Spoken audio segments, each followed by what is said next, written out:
Shoutouts for this video go to Basic Miniature Painting, Love Minis, Horlicks and World of Mike Anderson.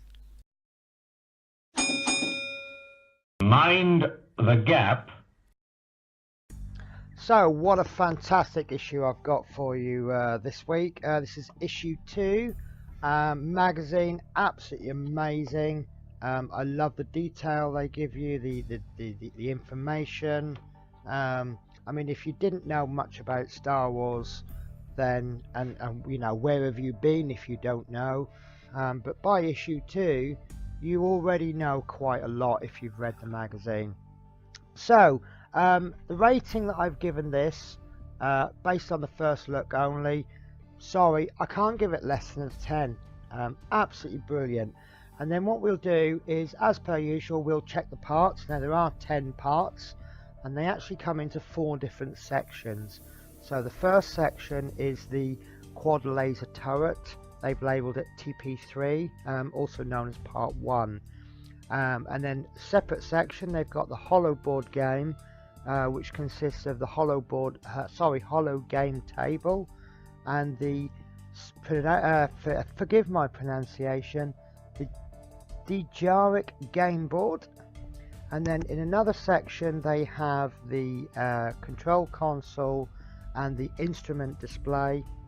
And then lastly we have some hull frame parts, which consists of Part 7, the hull frame, Part 6, another piece of hull frame, Part 9, 3 4-hole connectors, Part 8, 3 2-hole connectors, and obviously some fixing screws. There should be 12 plus 2 spare, and then finally they give us a free screwdriver. There's also a wonderful little guide, very simple but very useful. Little section on the color coded screws. Explains what the different screws are for, so obviously now we can look out for those in future issues, and we'll know just by looking at them exactly what they're about. So I'm going to continue unpacking this, and while I do so, I'll just go through the ratings. Now this was a 30-minute build, so it receives maximum score on the build time. The instructions, just like issue 1, I felt, if anything, they were slightly overcomplicated.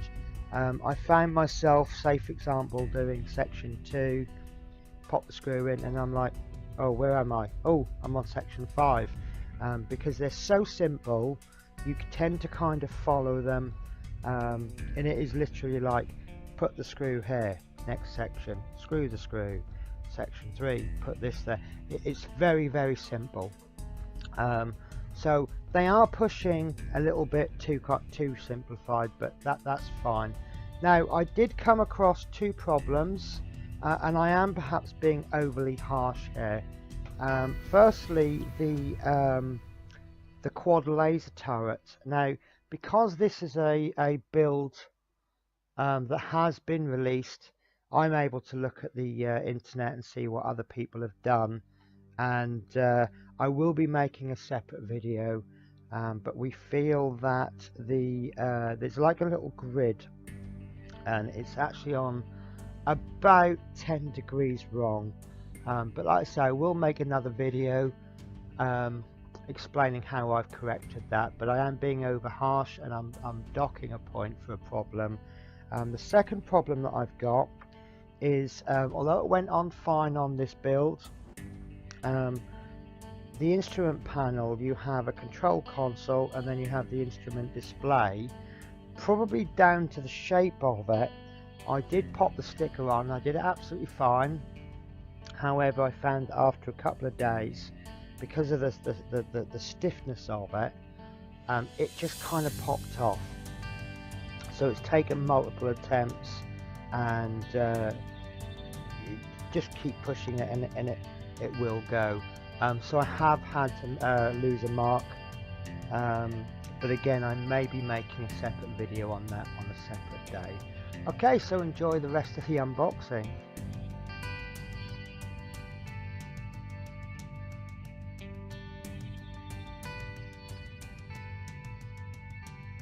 Okay, so we're going to begin by assembling the hull frames, and here you see I'm just getting my screws ready. I have since got a special pot to put my screws in, but obviously because this is a little bit older, I'm having to make do with the Pringles lid. Now I would recommend you use some container. There are lots of small parts.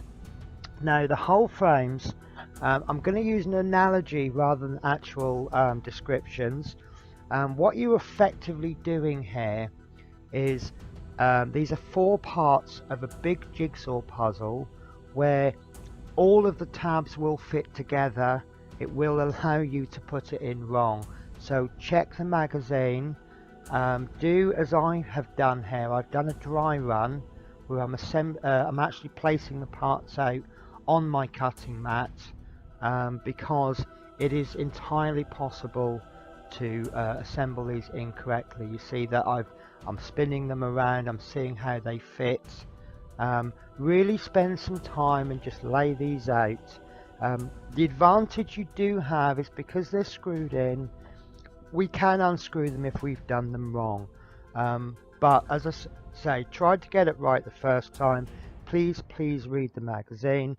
There are 16 photos on the assembly of this, and they are very clear, but sometimes you may just need to read them twice. So you see there that I'm laying down the frame TF1, and then I'm thinking this is TF2. I'm thinking perhaps is that right? I'm checking different fits.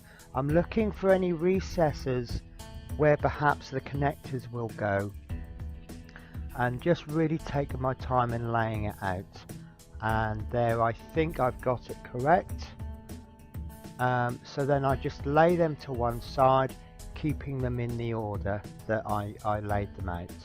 Okay, so parts 3 and 4, you need to take the frame TF1 and flip it upside down. You're working from the bottom on this, and what you need to do is take a 2-hole connector, and you'll see that on the left, as you're looking at it upside down, on the left hand side you'll see 2 screw holes, one at the top, one about halfway down. What we're going to do is we're going to connect the 2-hole connector using 1 screw, and that will create a little tab pointing out leftwards. Okay, so it's important to note, not just with this part work, but about 99% of the part works, it does state in the magazine, it will go in with minimal resistance, but do not tighten it too much. Once you take the weight of the screwdriver, you screw, once it gives a resistance, that's just about it. There's an awful lot of connectors on here, you don't need to tighten them too much. Okay, that is probably the hardest part over with. We next need the 4-hole connector. We just attach one corner, any corner, into the hole above the 2-hole connector, and we need to arrange it so that you've got some overhang on the left and above. And again, do not over tighten. You can see from this test fit that the connectors are actually going to connect underneath the framework. This is because a lot of the body panels are going to go onto the top. However, we move on to section 6, where we now need to take the TF2 frame, and we need to align it with the frame TF1 as shown in the picture, and now we pop in a second screw into the 2-hole connector to join the components together. And what you're doing is you're joining the bottom of TF2 with the middle of TF1.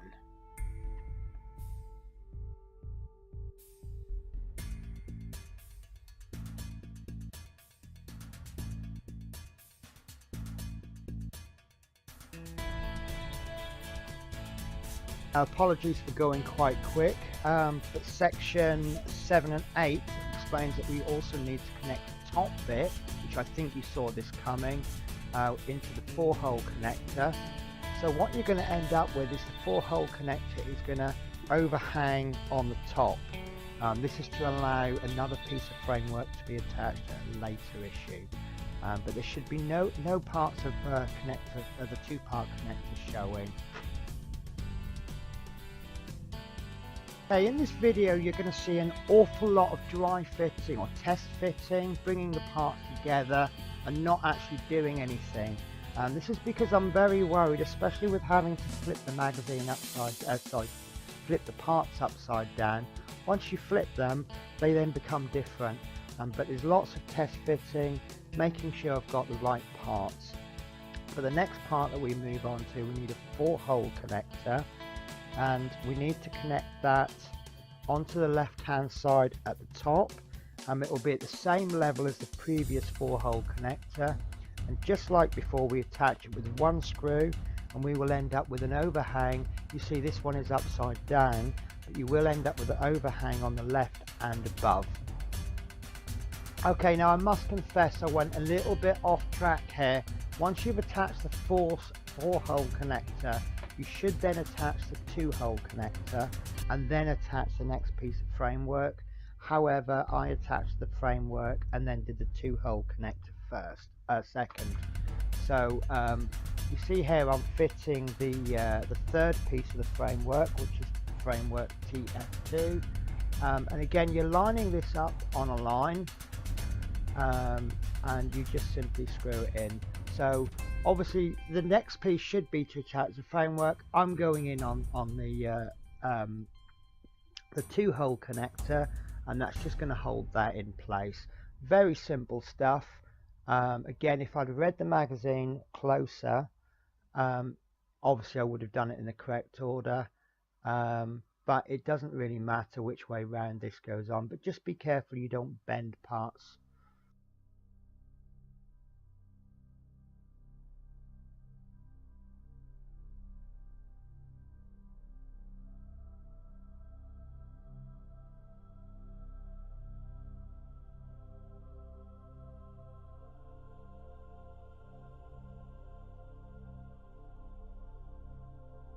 Okay, so again, lots of dry fitting. Even though we've only got one more piece of the framework, there is still the potential to get this wrong.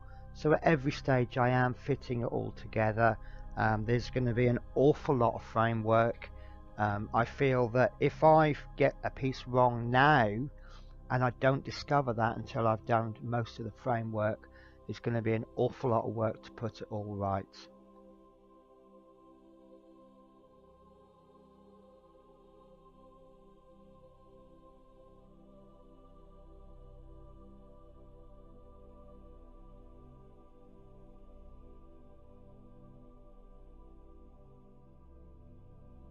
Okay, so on to section 12, and we need another 4-hole connector, and just like the previous two parts, we need to just attach that with one screw, and it will end up with an overhang on the left and above. And just simply screw that in, again noting do not over tighten.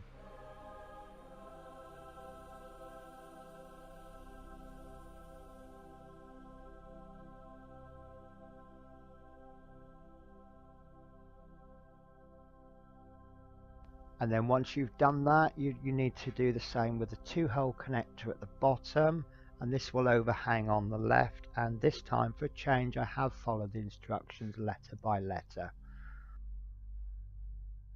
Okay, so once they're in, we're going to do a quick dry fit using the last hole part TF4. Just make sure they line up properly. Once we're happy with that, we're going to screw those in as shown. According to the instructions, making sure we do not over tighten those screws.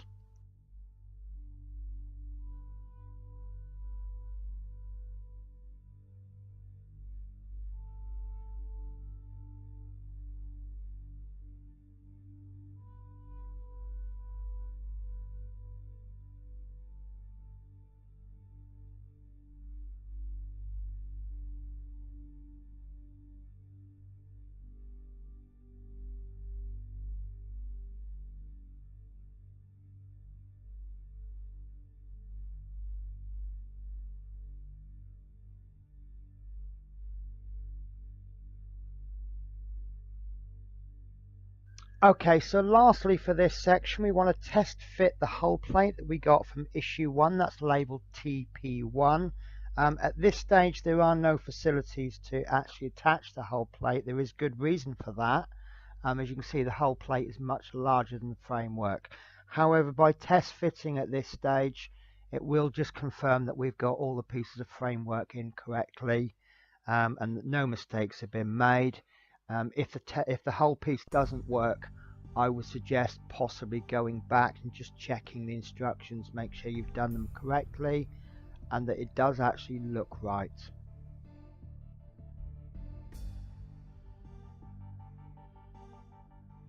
Okay, so on to stage 2 assembly, and we're going to be assembling the hollow game board, and this is simply that we take the hollow game table part 4 and the printed circular game board part 5.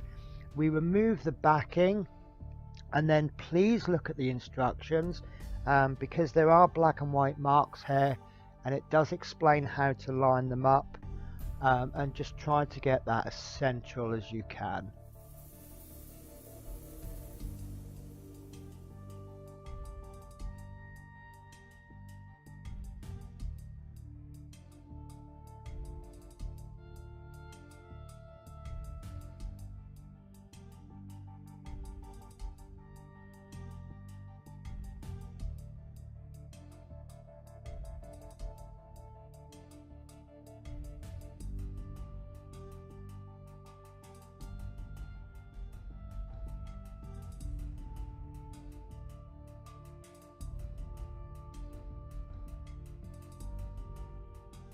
Okay, so on to the final section, applying the instrument panel.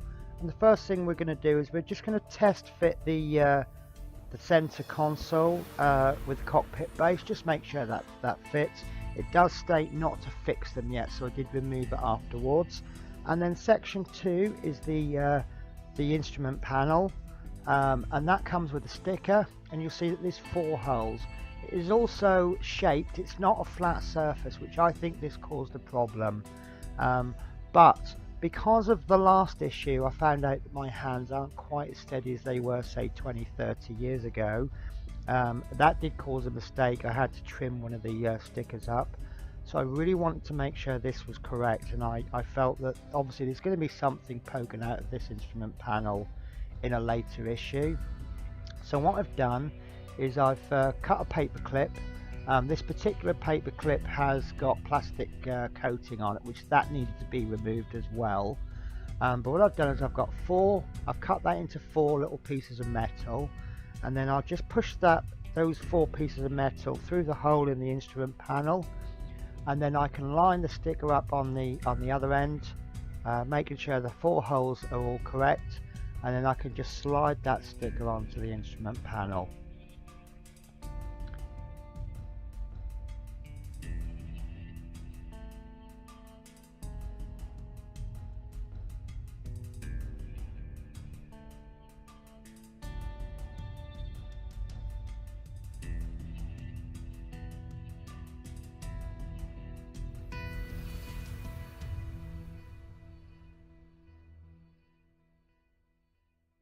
Okay, and at this stage I actually pushed them into a piece of cork, which made it even more steady.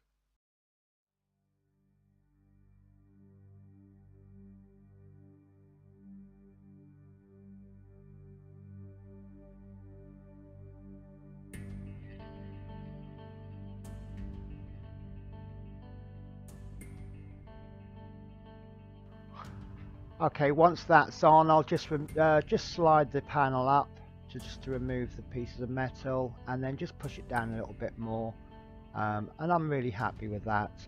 However, I did find that it started to pull up. You may need to push it, check it after about a day, make sure it's not come up.